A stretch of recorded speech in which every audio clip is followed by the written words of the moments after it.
Indian economy की इस animated series में आपका स्वागत है। आज की इस वीडियो में हम इकोनॉमिक्स को डिफ़ाइन करेंगे और इकोनॉमिक्स की दो कोर ब्रांचेस मैक्रो और माइक्रो इकोनॉमी को समझने की कोशिश करेंगे। कल्पना करिए आप एक बड़े से जियोग्राफिकल लैंड के राजा हैं और उस लैंड पर आपका सॉवरेन रूल भी चलता है। आपकी उस जियोग्राफिकल लैंड एरिया में कुछ लोग भी रहते होंगे और वे लोग अपनी दैनिक जीवन में कुछ गतिविधियां भी करते होंगे। कल्पना के लिए मान लेते हैं कुछ लोग जॉगिंग करते होंगे, कुछ लोग कार वॉश करते होंगे और कुछ ग्रॉसरी स्टोर से ग्रॉसरी ले आते होंगे। अगर आप ध्यान देंगे तो शुरू की दो एक्टिविटीज़ में पैसे का इन्वॉल्वमेंट नहीं है, पर अगर आप ग्रॉसरी स्टोर से ग्रॉसरी लेने जाएंगे तो आपको बदले में पैसे देने पड़ेंगे। इस एक्टिविटी में मनी का इन्वॉल्वमेंट है। तो ऐसी सारी एक्टिविटीज़ जिसमें मनी का इन्वॉल्वमेंट होता है उनको हम इकोनॉमिक एक्टिविटीज़ कहते हैं। वास्तव में इकोनॉमिक्स कुछ और नहीं, इन्हीं इकोनॉमिक एक्टिविटीज़ का माइक्रो और मैक्रो लेवल पे स्टडी को कहते हैं। आइए इसे डेफिनेशन से समझने की कोशिश करते हैं। इकोनॉमिक्स को परफेक्टली डिफाइन करना नियरली इम्पॉसिबल है, पर इसका सबसे पहला trace Scottish philosopher Adam Smith के An Inquiry into the Nature and the Causes of the Wealth of the Nation 1776 में डिफाइन किया। एडम स्मिथ की ये परिभाषा एक फ्री मार्केट के बारे में बात करती थी जो पूरी तरीके से मार्केट फोर्सेस से ड्रिवन था, यानी वह डिमांड और सप्लाई के कॉन्सेप्ट पर काम करता था। और एडम स्मिथ ने लेजर फेयर की थ्योरी दी। इसका मतलब होता है अहस्तक्षेप करना, यानी किसी भी प्रकार का इंटरफेरेंस नहीं करना और मार्केट को अपने मार्केट फोर्स के हिसाब से चलने देना। मार्केट इकोनॉमी के कॉन्सेप्ट को हम अपने अगले वीडियो में कवर करेंगे, पर इसे सामान्य स्तर पर समझ लेते हैं।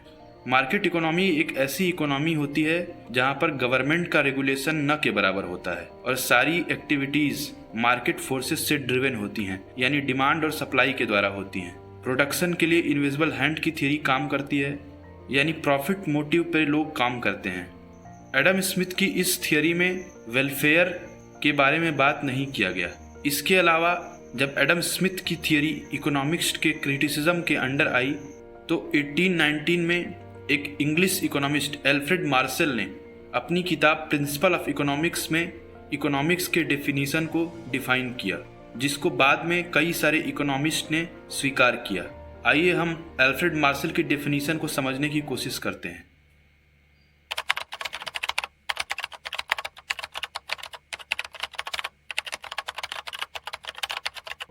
देखने में ये काफ़ी भारी परिभाषा मालूम पड़ती है, पर आइए इसको हम सरल तरीके से समझने की कोशिश करते हैं। इस परिभाषा को हम 3 पॉइंट्स में समझेंगे। पहला, study of mankind in ordinary business of life. दूसरा, study of individual and social action. और तीसरा, मटेरियल वेलफेयर। आइए पहले थियोरी को समझने की कोशिश करते हैं। एडम स्मिथ की इकोनॉमिक्स की डेफिनेशन केवल उस एक्टिविटीज के बारे में बात करती है जिसमें इकोनॉमिक एस्पेक्ट्स हैं, यानी जहां मनी का इन्वॉल्वमेंट है। पर एल्फ्रेड मार्शल ने ह्यूमन बीइंग के डेली लाइफ में जो भी ऑर्डिनरी बिजनेस है उसको भी इकोनॉमिक्स की स्टडी के अंदर कंसीडर किया। अब दूसरे पॉइंट को देखते हैं, study of individual and social action.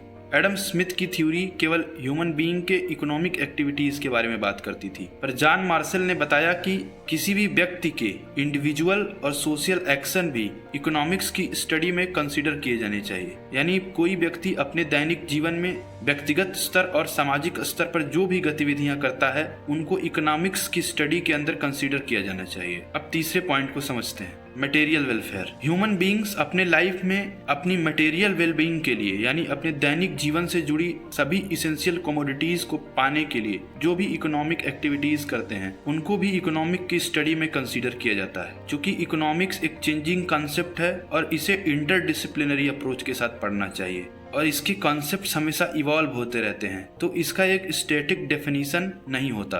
बदलते समय के साथ इकोनॉमिक्स की डेफिनेशन चेंज होती है। आइए अब हम इकोनॉमिक्स के दो कोर ब्रांचेस माइक्रो और मैक्रो इकोनॉमी को समझने की कोशिश करते हैं।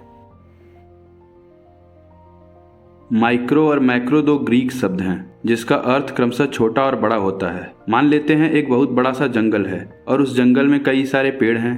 तो जंगल मैक्रो है और पेड़ माइक्रो है। याद करिए, आपके जियोग्राफिकल लैंड पर कई सारे लोग थे जो अलग अलग आर्थिक गतिविधियां कर रहे थे। तो यदि हम उन सभी की आर्थिक गतिविधियों का एक साथ अध्ययन करेंगे तो इसे हम मैक्रो इकोनॉमिक स्टडी कहेंगे। और यदि किसी एक व्यक्ति का व्यक्तिगत स्तर पर उनकी आर्थिक गतिविधियों का अध्ययन करेंगे तो उसे हम माइक्रो इकोनॉमिक स्टडी कहेंगे। यानी macro economic study economy as a whole के स्टडी को कहते हैं, जबकि माइक्रो इकोनॉमिक स्टडी इकोनॉमी के किसी पर्टिकुलर सेक्टर में या उस पर्टिकुलर सेक्टर के किसी पर्टिकुलर इंस्टीट्यूशन के इंडिविजुअल अध्ययन को कहते हैं। अगली वीडियो में हम मार्केट सिस्टम के बारे में बात करेंगे। और अगर आपको हमारा ये प्रयास अच्छा लगा तो वीडियो को लाइक करिए और चैनल को सब्सक्राइब करिए। और वीडियो से जुड़े किसी भी सुझाव के बारे में आप कमेंट सेक्शन में कमेंट कर सकते हैं। Your opinions are most welcome.